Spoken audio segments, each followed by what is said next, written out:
اعوذ باللہ من الشیطان الرجیم بسم اللہ الرحمن الرحیم۔ اب اگلی تین آیات جو دوسرے رکوع کی ہیں اس میں اس کا علاج ہے۔ علاج جو ہے ایک پریونٹیو ہوتا ہے، کیوریٹیو۔ پریونٹیو یہ ہے کہ اس مرض کی چھوت نہ لگے، ٹیکہ لگاؤ، اسمال پاکس کا ٹیکہ لگا دو، چھوت نہیں لگے گی۔ ایک یہ کہ اگر ہو ہی جائے تو پھر یہ ہے کہ اس کا علاج۔ پریونٹیو کیا ہے؟ یا ایھا الذین آمنوا لا تلھکم اموالکم ولا اولادکم عن ذکر اللہ۔ اہل ایمان تمہیں غافل نہ کرنے پائیں تمہارے اموال اور تمہاری اولاد اللہ کی یاد سے۔ وَمَن يَفْعَلْ ذَلِكَ فَأُولَٰئِكَ هُمُ الْخَاسِرُونَ، اور جو کچھ یہ کریں گے تو وہی خسارے میں رہیں گے۔ اب ذکر سے مراد صرف وہ ذکر نہ سمجھیے تسبیح، اللہ یاد رہے، اپنا فرض یاد رہے، آدمی چاق و چوبند رہے، اپنے فرض کی ادائیگی کے لیے کمر بستہ رہے، سب ذکر میں۔ جہاد سے غافل نہ کر دے تمہارے مال اور اولاد، ان میں اتنا انہماک ہو جائے کہ وقت ہی نہیں، میں کیا کروں جی، وقت ہی نہیں۔ وقت کہاں سے آئے گا؟ آپ نے معبود بنا رکھا ہے اپنے سٹینڈرڈ آف لیونگ کو، سٹیٹس کو۔ سٹیٹس سمبل معبود ہے، اب اسی کو پوج رہے ہیں آپ صبح سے شام، اور رات کے اوقات میں بھی سوچ بچار اسی کی ہے، تب کہیں جا کر وہ سمبل جو ہے قائم رہتا ہے۔ تو کیسے ہوگا؟ اس کا جو ہے کیوریٹو ٹریٹمنٹ وہ کیا ہے؟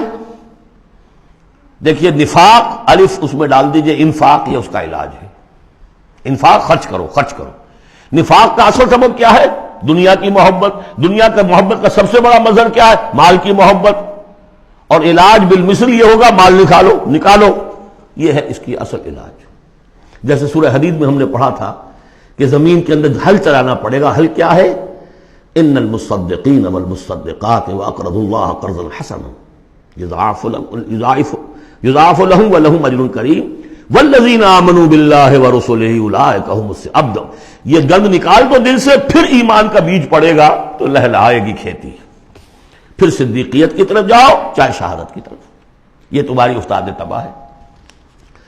وَأَنفِقُوا مِمَّا رَزَقْنَاكُم مِّن قَبْلِ أَن يَأْتِيَ أَحَدَكُمُ الْمَوْتُ، اور خرچ کر دو اس میں سے جو کچھ ہم نے تمہیں دیا ہے، اس سے پہلے کہ میں سے کسی کی موت کا وقت آئے۔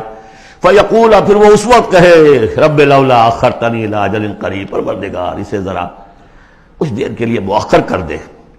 فَأَصَّدَّقَ وَأَكُن مِّنَ الصَّالِحِينَ، تو میں بڑی تصدیق کروں گا اور خیرات و صدقات سارا کچھ دے دوں گا، اور میں بالکل صالحین میں سے ہو جاؤں گا۔ وَلَن يُؤَخِّرَ اللَّهُ نَفْسًا إِذَا جَاءَ أَجَلُهَا، جب کسی جان کا وقت آ جائے گا، وقت معین، پھر اللہ اسے کسی صورت مؤخر نہیں کرے گا۔ قوموں کی اجل تو پھر بھی مؤخر ہوئی ہے، قوم یونس کی ہو گئی ہے، لیکن یہ کہ انفرادی اجل کبھی مؤخر نہیں ہوتی۔ واللہ خبیر بما تعملون، اور جو کچھ تم کر رہے ہو اللہ اس سے باخبر ہے۔ اب یہ تو تھا منفی، نفاق۔ مثبت ہے ایمان۔ صدق اللہ العظیم۔